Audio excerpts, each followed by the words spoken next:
Hey y'all, it's Neci Chanel here, and I am back with a new video. Y'all, I know it's been so long since I posted a video, and I am so sorry.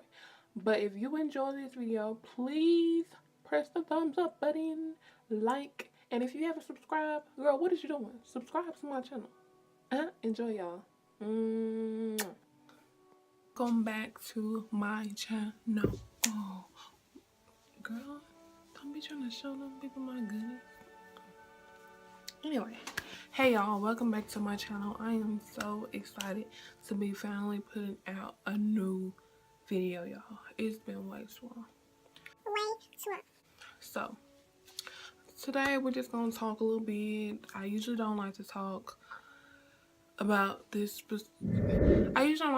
situation, so it might be a little hard for me.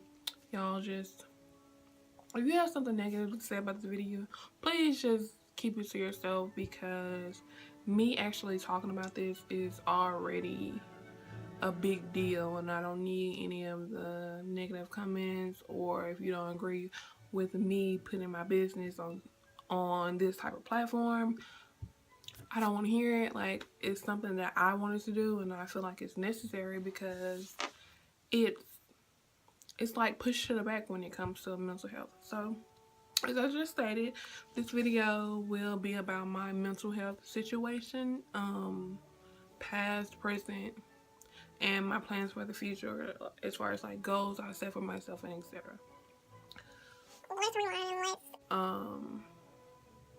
Start from the very beginning. So I was diagnosed with severe depression and anxiety in 2012. I was not in the current school that I am now. I was at a different school, which I'm not gonna name. The depression really started my freshman year of college, and I just really didn't know. But I was miserable at the school I was. Of course, I don't know if you all know, but I did play basketball, and at the level that I was at, I was not good at all. I didn't play. I was the girl that got in there like 30 seconds left in the game. I was that person. But that was my freshman year, and I was really quiet. I stayed to myself. I didn't really have many friends. That was the person I was. My sophomore year, I decided, I'm like, well, I need to kind of get out of my comfort zone. I need to meet people, talk to people. You know, college is supposed to be this amazing time of your life, and I'm just sitting in my room all the time, sad, crying, and all this. At that point, I really did want to go, like my freshman year, I really just wanted to go home. I didn't want to play basketball anymore. Like, I cry every day. My mom would just tell me, you know, God didn't put you in this position, you know, for you to leave up and leave. Like, my mom is all about prayer first, put prayer first, you know. And that's kind of what I went off of, you know. I just stuck it out and did what I thought I had to do to, you know, enjoy myself. So my sophomore year, now I remind you, a lot of people don't know this story, and this is actually probably my first time ever talking about it to the extent I'm going to talk about it. So I'm not going to use any names. I'm not going to provide like this extravagant amount of details, but I am going to put what happened to me. So my sophomore year, I went to a party, my first college party. I had never drank in my life before this party.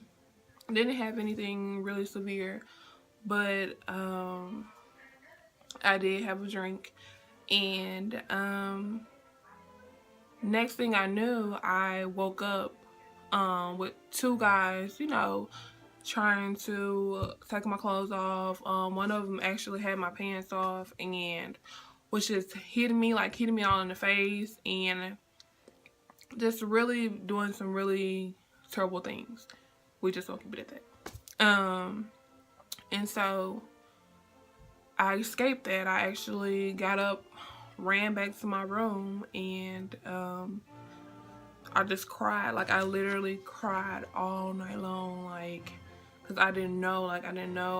I honestly felt like it was my fault because I should never had that one drink, you know what I'm saying? So I was kind of like, I can't tell nobody because I wasn't supposed to be there. I wasn't supposed to be drinking, so I might get kicked out of school, etc. So it was a lot of things going on through my mind at that time.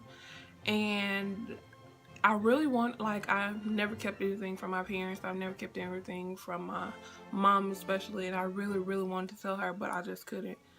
I was just so scared, and I just kind of pushed it to the back of my mind and wanted to forget it.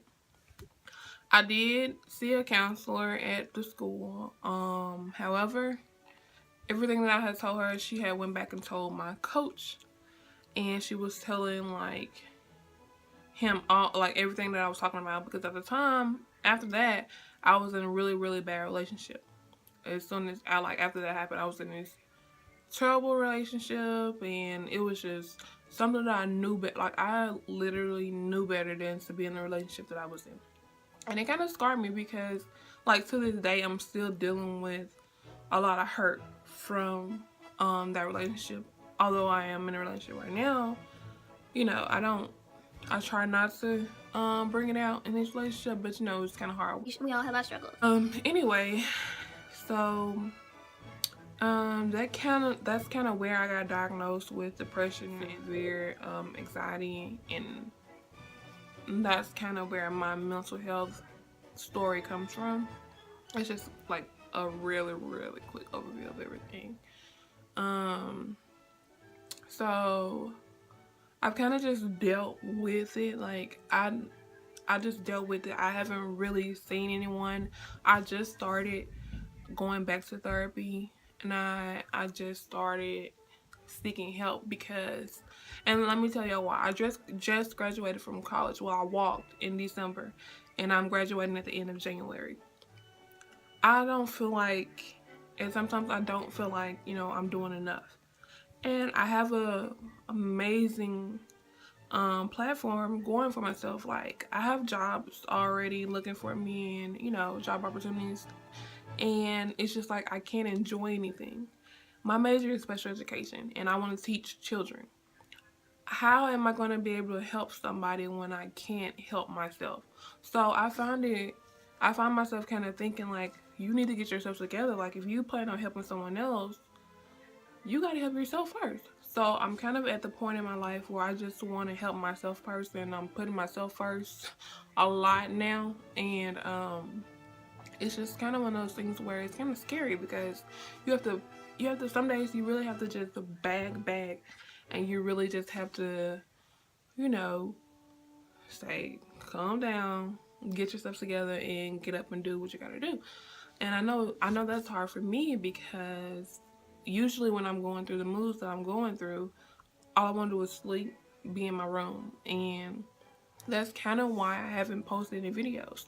I was in the hospital for a couple days on last week, and I really just came to the accepted the fact that like you have a mental illness, you have to deal with it. It's just something that I recently accepted, and I really want to be able to help others. Like I feel like YouTube is the perfect platform, and I know I probably will get a lot of negative feedback from this video, just because people don't feel like we should talk about it. And as a Black woman, I feel like it's more important for us to talk about it because we're not allowed to have mental illnesses. We're not allowed to have depression. We're not allowed to have anxiety. And I feel like that's ridiculous and it's crazy. And it's kind of overwhelming because it's like, how are my feelings different from hers, you know? And so I don't know, I'm just kind of in a spot in my life where I just want to do better and be better for myself. And so that's where I am now. And I'm going to counseling. They're eventually going to start me on medication, antidepressants and things like that. Don't really know how I feel about the medication really right now because I've just had bad experiences. I never really took the medication and stayed with it. So it's just like, I don't know how I feel about it yet. But I'm willing to do whatever it takes to get myself better, you know. So I feel like I can't really preach about the medication standpoint, because I really don't know. I haven't tried it yet. I'm not on the medicine yet, so I don't really know. But one thing I do know is if you feel like you're not happy and if you can't do things that you enjoy doing, then that's when there's a problem, because makeup is something that I love to do. I'm not the best makeup artist. I don't consider myself a makeup artist. I'm just someone that has a really strong passion for makeup. So when I'm not able to do my makeup, when I'm not able to get up and do my makeup, there's a problem, you know? And so I know that I just have to do what I have to do for me. And so that's kind of where I am with everything. Again, I apologize that I haven't been on here in forever, but I really hope you all appreciate this video, and I really hope that if you are seeking someone to talk to, that you get the help that you need and you take care of you first, because at the end of the day, no one can make you happy. You have to be happy for yourself. And so those are just a couple of words for the wise. I don't know. I hope this video made sense. I hope you all enjoyed it, and I will see you all last time. You was doing so good into that last part. You're like, what? But I will see you all next time. Thank you all for watching. Please, please, please don't forget to like and comment. And if you haven't subscribed, if you haven't subscribed, subscribe, girl, because your girl is trying to do big things. Your girl is really trying to do big things. No, but thank y'all so much for the support. I really appreciate it. And I'll see y'all next time. Peace in the streets, son.